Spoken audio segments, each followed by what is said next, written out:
44,785 Australians, and counting. These two cretins literally accused the British royal family of institutional racism as Prince Philip lay on his deathbed as the late Queen Elizabeth II was battling bone cancer. Prince William will never forgive them, and you want to bring them back to us at a time, by the way, when their charity ventures have failed. That number is climbing fast on a petition that doesn't hold back. We don't want you here.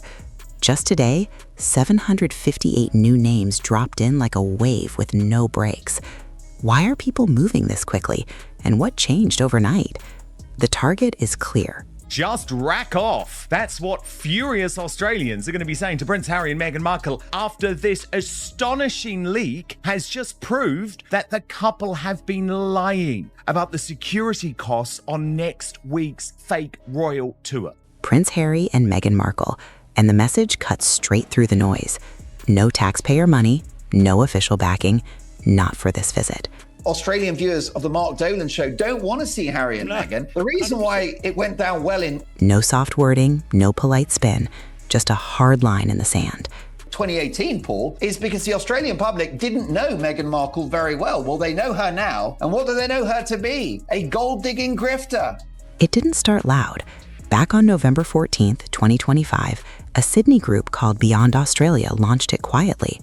Australians don't want them there, they're not interested, and they've raised a petition in Australia to say, look, if they do come, free country, but if they do come, they're coming as private citizens, this is not a royal tour, and we do not want a single penny of Australian taxpayers' money spent on the police protecting these two. For months, barely a whisper, around 200 signatures. Then suddenly, mid-March hits and everything explodes. 10,000, 30,000, now over 40,000, stacking up like people can't sign fast enough. There's no royal visit. They don't even have a charity. This is all just a private money-making tour. So what triggered that surge, and why now? Behind the scenes, Beyond Australia pushed straight into political territory, asking top leaders one loaded question. Will even a single taxpayer dollar be used here? So far, nothing. No answers from the Prime Minister, no clarity from state leaders. But the silence isn't empty. It's loud in a different way. Government agencies are already backing off.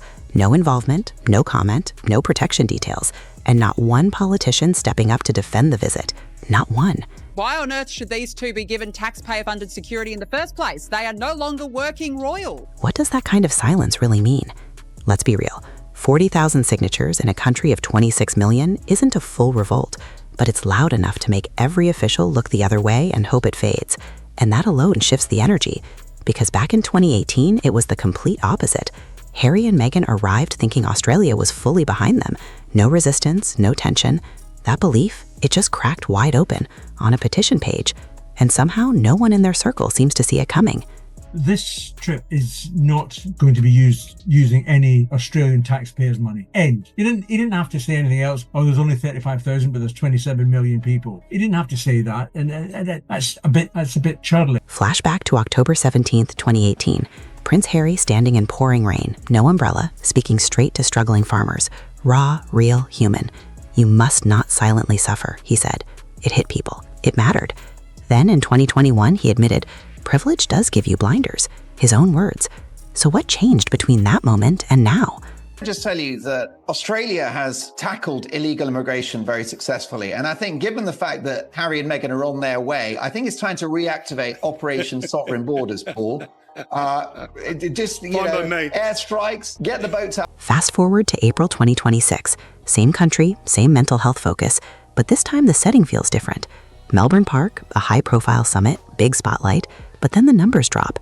Platinum tickets, $2,378. Gold, $1,978. That's already out of reach for most people. Then suddenly, just 9 days before the event, new ticket tiers appear without warning. A delegate pass for $997, a virtual option for $498. Quietly added, no explanation. And here's where it gets messy. That delegate pass is more than 50% cheaper than gold. Same event, wildly different access points. People noticed, and they're not staying quiet. Even media outlets started calling it out. But from organizers, from Harry's team, nothing. No statements, no data, just more silence. So why introduce cheaper access at the last second? And why say nothing about it? Now it gets even more intense. Reports say Prince Harry's speaking fee is sitting around $50,000 Australian dollars, right in line with what he reportedly earned earlier this year in Washington. That's not small money, not even close. And then another twist drops. According to Paula Froelich, organizers didn't originally plan for Harry at all. She says he was brought in as a last-minute replacement after Deepak Chopra's name surfaced in controversy-linked files. Her exact words? A Hail Mary. That alone has people asking, was this carefully planned or a scramble behind the scenes? And here's where the contrast hits hard. The same man who once stood in the rain telling farmers, asking for help was the best decision I ever made, is now delivering that message from a stage where even the lowest ticket comes close to $1,000. That shift feels big. So when did that raw, open moment turn into something locked behind pricing tiers? Who decided that change? And why? To be clear, this isn't aimed at Lifeline. Their work speaks for itself. But the question won't go away. Back then, people just showed up. No barriers, no price tags. Now, access comes with a cost. And that's where the story starts flipping in a way no one expected. Lock in this date, October 3rd, 2025. It seems small now, but it connects everything. Because just months later, Meghan's Sydney retreat enters the picture. Her best life, set for April 2026 at a beachfront hotel. Sounds polished, curated. But who's behind it? One name, Gemma O'Neill. And no, not the radio personality. Different person entirely.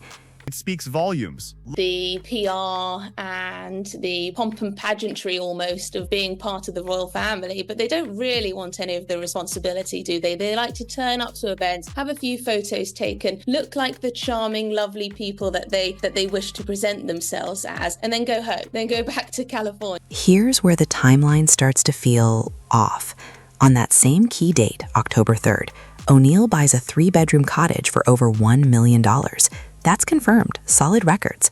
I think somehow that Australians are a little naive, a little easy to skin as far as flogging her as ever merchandise. I think she thinks we're, hicks down under that won't see through it all and be just so honoured that she's graced us with her spread. Then just 7 weeks later, everything shifts. Her separate talent agency goes into voluntary liquidation. Official filings, no guesswork. So how do those two moments sit side by side like that? By February 2026, the pressure is fully visible. O'Neill tells administrators she can't repay anything.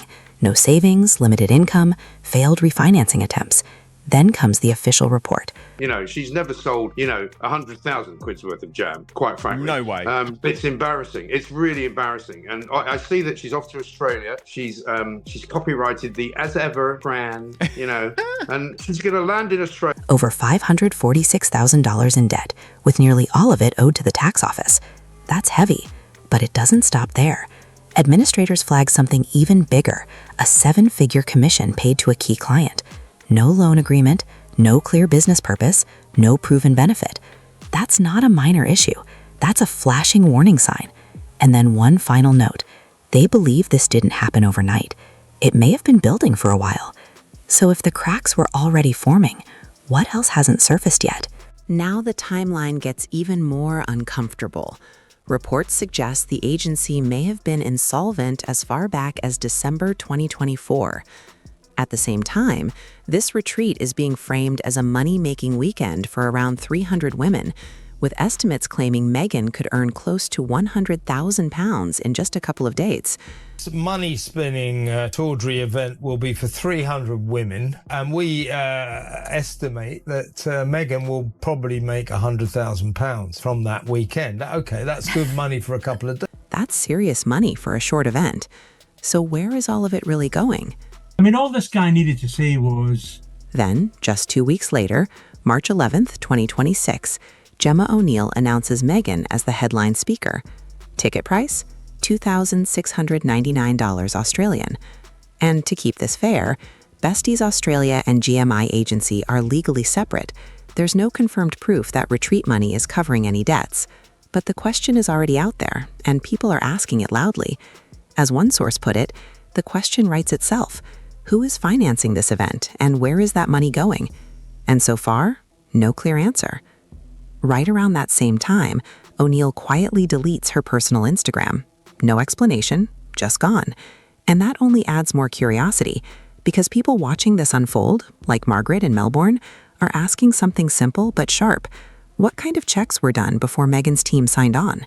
Own way. Who is actually paying for what? Protect the public from what exactly? I mean, they think there's going to be so many people there, they'd need to set up railings, they'd need crowd control? Absolutely not. The few people that might turn up to see Harry and Meghan, I don't think are really going to have nice things to say about them, but that's all it's going to be. A boo here and there. So what, they've got police protecting them from people booing? Good luck with that. Exactly, and this is all to protect their Now look at what $2,699 actually gets you. On paper, it sounds polished. 2 nights at a beachfront hotel, gala dinner, disco night, wellness sessions, yoga, meditation, even a live conversation with Meghan.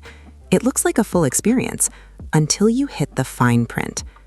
And she's going to get booed because people hate the woman. She's ghastly, she's toxic, she's horrible, she's ruined a young, once promising man who's now a husk of his former self, who cannot even stand up for him. That standard package includes a shared bed. Not a shared room, a shared bed with a stranger. That's where people stop and stare. You're paying thousands, flying in, and you don't even get your own space? The only way to guarantee privacy is jumping to a $3,199 VIP tier. That gets you an ocean view, a gift bag, and a photo. That price jump? It's raising eyebrows fast. Then things take another sharp turn. A reporter from 7 News, Ariana Peake, buys a full-price ticket. No special access, no discounts. She goes in like any normal attendee and asks a basic question. Can she have her own room? She also requests a tax invoice. That's when everything flips. The moment organizers realize she's media, her ticket is refunded and her access is revoked. Just like that. The reason given, no media permitted. But here's the issue. There was no clear rule stating that during booking. Nothing up front. Ariana documents everything, emails included. And the story goes public on April 9th, and suddenly even more eyes are watching. Morning yoga classes, sound healing, a manifestation session. What the hell is that? What's going on, Samara? Meghan is trading trash for cash at this point. I mean, seriously, she... At the same time, the sold-out narrative starts shifting. First, it's fully booked. Then it changes to allocation exhausted. Now, a handful of additional rooms released. That wording switch didn't go unnoticed. People online called it out instantly. Some even suggested it sounded like a last push to fill spots. Nothing. I am shocked. There is no excitement. There's no build-up. There's no one willing to break their silence, anyone of note, to say that they're actually going to the event. And then another detail slips through. The hotel's own booking system had those dates blocked for weeks. That raises a big question. Was it ever truly sold out or just presented that way? Money being spent on these two. So they were very, very rude with the reaction. Any other normal person would have been like, oh, look, okay, look, I do understand there are concerns, but we will be paying our own way. No, they came out with quite a combative statement that was very, very rude towards the Australians. Patronising, I would say. Now, picture this clearly. You pay over $2,600. You travel to Sydney. You walk into your room, and suddenly, a stranger walks in too. If you're an online psychotic sycophant of Meghan, you're more than welcome to come. But if you're a professional woman that happens to work in a media career, no, sorry, we'll take your money, then we'll kick you out. It's honestly, this has just got disaster written all over. That's the setup. And if you happen to be media, you don't even get that far. You're turned away completely. That's where the line is being drawn. Because people aren't seeing this as empowerment anymore. Not like this. What it's starting to look like instead is a tightly controlled, high-priced experience where access is managed, questions are limited, and not everything is as clear as it seems. So, if this is what's visible on the surface, what's still happening behind closed doors? Now stack everything together: the petition gaining speed, the confusing ticket prices, the financial reports, the journalist situation, and finally, on March 26th, the Sussex camp speaks out. The statement drops first in Daily Mail, then spreads everywhere. And the tone? That's where things take a turn. It's a moot point, the spokesperson says. The trip is privately funded. Fair enough. But then comes the part that really grabs attention. They've hit back furiously, saying, no, no, no. OK, 32,000 people have signed this petition, but 25 million Australians haven't. So therefore, they're very popular. When they get to Australia, those two, they are going to get booed. They point out that 99.98% of Australians didn't sign the petition, and then immediately call that logic equally stupid. That's not support. That's sarcasm, written straight into an official response. And people noticed, because instead of calming things down, it felt like a direct jab at the 40,000 plus who actually signed. That kind of tone doesn't fade quietly. It sticks, it spreads, and it shifts the energy fast. By the next morning, Beyond Australia fires back with just one line: silence does not equal consent. Short, sharp, and it hits exactly where it needed to. No long statement, no over-explaining, just impact. Then more voices jump in. Royal biographer Tom Bauer doesn't hold back, saying, Meghan is doing it for money. It's rather grubby. Strong words, and they land hard. PR analyst Maya Riaz adds another layer, calling the event tone-deaf, at a time when questions around authenticity are already growing. Questions are being asked about the appropriateness of this visit to Australia now. There's a cost of living crisis, and yet there you go. Meghan is swanning around like a Z-list or Z-list celebrity, as you say in America, charging money for selfies, essentially, at this Sydney retreat, where people are paying thousands of dollars and so forth. They clearly realise that they have no other role in life. There's nothing else that they can really do except for ape the monarchy, but they were supposed to have separated themselves from the monarchy. That critique, it lines up with what a lot of people were already thinking. But here's the twist that changes everything. That petition, on its own, it probably would have slowed down around 5,000 signatures. That's where most lose momentum. But it didn't stop. It needed a spark, and it got one. The moment that moot point statement dropped, everything reignited. Signatures started climbing again, fast, thousands more, almost instantly. Instead of shutting the story down, it amplified it. And now the real question is, did that response accidentally turn a small protest into something much bigger? Meghan's team didn't quiet anything. It got louder, faster, and way harder to ignore. And then another detail slips out, this time from leaked planning notes shared with media on April 9th. One line stands out instantly. There's no excitement, there's no build, and it's almost like they don't want to be associated with her, with Meghan Markle, because it's really... There will be no walkabouts in Australia. Not Sydney, not Melbourne, nowhere. The reason? Security costs tied to managing crowds. But that explanation hits differently when you remember what came before. Back in 2018, the energy was completely different. A state-funded tour, 76 engagements in just 16 days, crowds everywhere. Opera House, Bondi Beach, Melbourne, packed, open, electric. People showed up in thousands. Moments like a young boy hugging Harry on camera became part of the country's memory. It felt real. It felt connected. So what changed?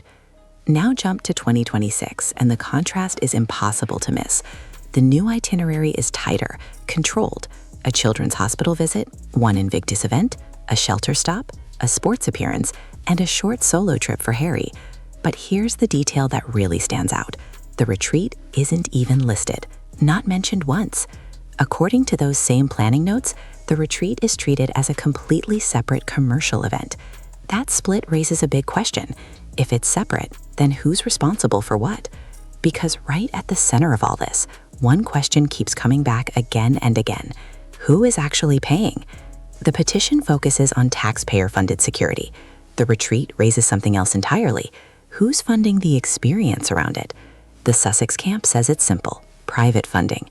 But when people start lining up the timelines, the pricing, the documents, that answer starts to feel incomplete. Think about the shift. In 2018, they arrived and the country ran toward them.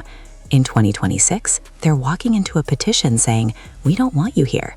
That alone changes everything. Add in a retreat linked to an organizer facing serious financial pressure, a major event slashing ticket prices days before launch, and a public being told they won't even get close enough to wave, and the picture starts to look very different. This doesn't feel like the tours people remember. It feels controlled, structured, almost like access comes with conditions attached, and that raises even more questions. No one outside those inner rooms knows every decision that was made. Everything here is built on public records, reports, and statements already out there.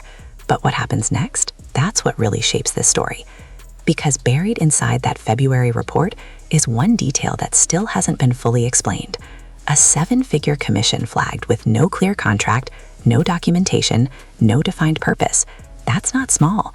And when you place that next to everything else, the timeline, the pricing shifts, the silence, it starts to form a much more complicated picture. So now the real question is, after all of this, what happens next? And how much more is still waiting to come out?